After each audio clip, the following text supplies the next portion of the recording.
Dulu, Andi berdiri di hadapan Bu Rini dengan hati yang terluka. Dulu ia hanya suami miskin yang tak pantas untuk anaknya. Tapi waktu telah menguji segalanya. Dan kini mereka berdiri bersama di balik etalase toko emas yang hangat. Setelah pertengkaran air mata dan luka lama yang menyesakkan dada, Andi memutuskan untuk membuktikan satu hal. Bahwa maaf bukan kelemahan, tapi kekuatan yang hanya dimiliki orang yang pernah disakiti. Dengan modal tabungan dan sedikit pinjaman usaha, Andi membimbing Bu Rini kembali membangun toko emas yang dulu ia banggakan.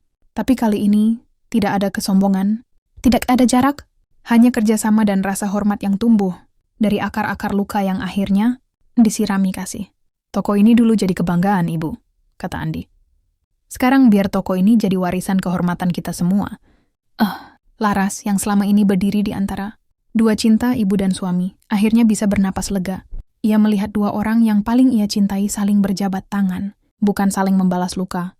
Di papan nama toko, terpampang sederhana namun dalam maknanya, Bu Rini and Family. Itu bukan sekadar nama usaha. Itu adalah pengakuan bahwa Andi kini bukan lagi menantu, tapi anak laki-laki yang ibu ini banggakan. Ilham yang kini mulai beranjak remaja, berdiri di pojok toko membantu mencatat transaksi.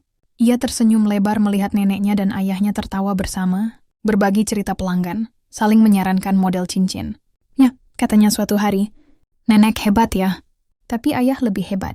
Karena ayah bisa buat nenek berubah. Andi tersenyum, matanya berkaca-kaca. Ilham kita nggak pernah benar-benar bisa mengubah orang, tapi kalau kita sabar, kadang cinta kita cukup untuk menyentuh hati mereka. Kini toko itu ramai setiap hari. Pelanggan tak hanya datang untuk beli emas, tapi juga untuk merasakan kehangatan keluarga yang pernah hampir hancur oleh ego dan gengsi, tapi kini bersinar lebih dari emas manapun. Dan setiap sore ketika matahari mulai tenggelam, mereka menutup toko bersama-sama. Bukan hanya mengunci pintu, tapi membuka lembaran baru, di mana dendam dikubur dalam dan cinta akhirnya menang. Pesan cerita. Terkadang orang yang paling menyakitimu adalah orang yang suatu hari paling berterima kasih padamu.